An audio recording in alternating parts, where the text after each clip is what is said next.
કેમ છો બધા મજામાં? કેવી ગઈ ટાટ એચએસ? બધાને સારી ગઈ હશે. તો ફરીથી હું થોડા રિઝનિંગ મેથ્સના એક્ઝામ્પલ લઈને આવી છું. તમને ખબર છે કે 2023 ટાટ એચએસમાં જેવા રિઝનિંગ પૂછાયા હતા એનાથી ખૂબ જ સિમ્પલ પ્રકારના રિઝનિંગ પૂછાયા છે. તો બધાને આવડ્યા હશે અને મારો વિડીયો કામ પણ આવ્યો હશે એવી આશા છે. તો આ વિડીયોમાં એચએસમાં તો પૂછાયો હતો પણ એના જેવા બીજા કેવા પૂછાઈ શકે છે એ એક્ઝામ્પલ જોવાના છે. તો વિડીયો એન્ડ સુધી જોજો તો તમને જે નજીકમાં સેકન્ડરી આવી રહી છે ટાટ સેકન્ડરી એમાં ઉપયોગી થશે. બીજા કેવા પૂછાય તો જે આપણને રકમ આપી છે અહીંયા 5:40 છે 8:15 છે તો કેવી છે 11 વાગ્યાથી નાની રકમ છે, 11 વાગ્યાથી ઓછો સમય છે. તો 11 વાગ્યા કરતાં વધારે જો સમય આપ્યો હોય તો કેવી રીતે ગણાય એની પણ શોર્ટકટ મેથડ અલગ છે. તો પહેલા આ જોઈએ, એના પછી આપણે જોઈશું કે 11 વાગ્યાથી વધારે સમય આપ્યો હોય તો આપણે કેવી રીતે ગણી શકીએ.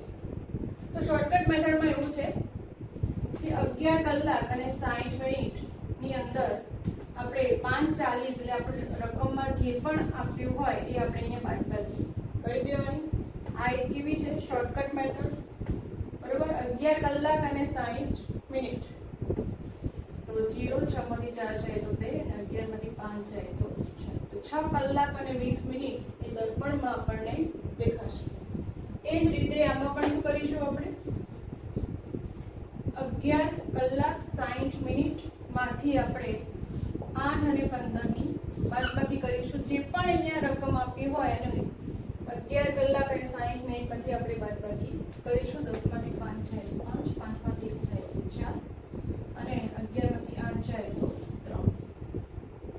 તો એકદમ ઈઝી છે કે તમે ફક્ત શોર્ટકટ મેથડ એટલી યાદ રાખવાની છે. ઘણા બધા એક્ઝામ્પલમાં શોર્ટકટ મેથડ યાદ રાખવાની હોય છે પણ જે એક્ઝામ્પલ ખાસ કરીને પૂછાતા હોય એની વધારે યાદ રાખવાની તો તમને જ્યારે પરીક્ષામાં બેઠો હોય તે કામમાં આવી શકે. તો આપણે જોઈએ કે 11 વાગ્યાથી વધારે જ્યારે સમય હોય તો કેવી રીતે એક્ઝામ્પલ ગણાય.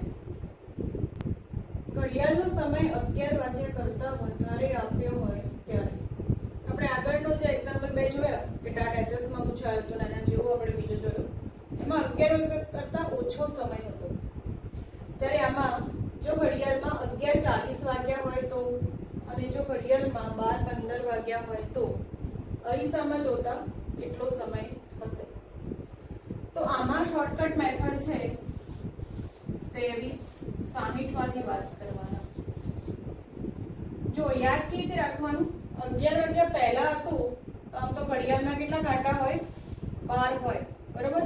12 વાગ્યા સુધીના કાંટા હોય. તો 11 વાગ્યા કરતા ઓછો સમય હતો તો આપણે શું લીધું હતું 11 અને 60. પણ હવે શું છે 11 વાગ્યા કરતા વધારે સમય છે તો ફરીથી કાંટો આવે તો 12 ગુના કેટલા થાય 24. તો 24 ના લેતા 23 અને 60. આ શોર્ટકટ મેથડમાં સમજાય છે તમારે યાદ રાખવા માટે, બરોબર.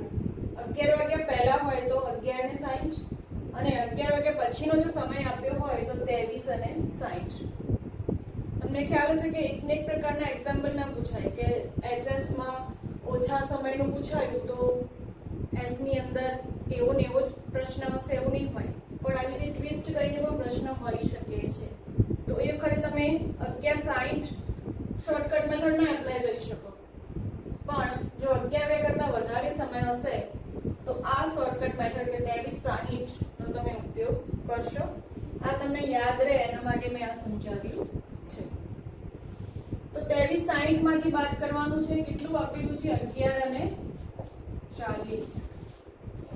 0 2 2 અને 1 તો 12 કલાક અને 20 મિનિટ થઈ હશે અરીસામાં જોતા. એ જ રીતે આમાં પણ કેટલા છે 12 કલાક અને 15 મિનિટ એટલે 11 વાગ્યા કરતાં વધારે સમય છે. તો શું લઈશું 23:60 શોર્ટકટ મેથડ આપી માઇનસ 12 અને 15 5 5 માંથી 1 જાય તો 4 3 માંથી 2 જાય તો 1 2 માંથી 1 જાય તો 1 11 કલાક અને 45 મિનિટ. તો આવી શોર્ટકટ મેથડો યાદ રાખવાની કારણ કે અમુક શોર્ટકટ મેથડ યાદ રાખવાથી એકદમ રોકડિયા માર્ક આપણને મળી જાય છે, બરોબર. 1160 જ કેમ લીધું, 2360 પણ કેમ લીધું, એનું તો બહુ મોટી એની આખી મેથડ છે, જે આ વિડીયોમાં લઈશ તો ઘણો બધો વિડીયો મોટો થઈ જશે. પણ હાલ પૂરતી આપણે સેકન્ડરી એક્ઝામ આવી રહી છે, તો આ શોર્ટકટ મેથડ આપણે યાદ રાખવાની.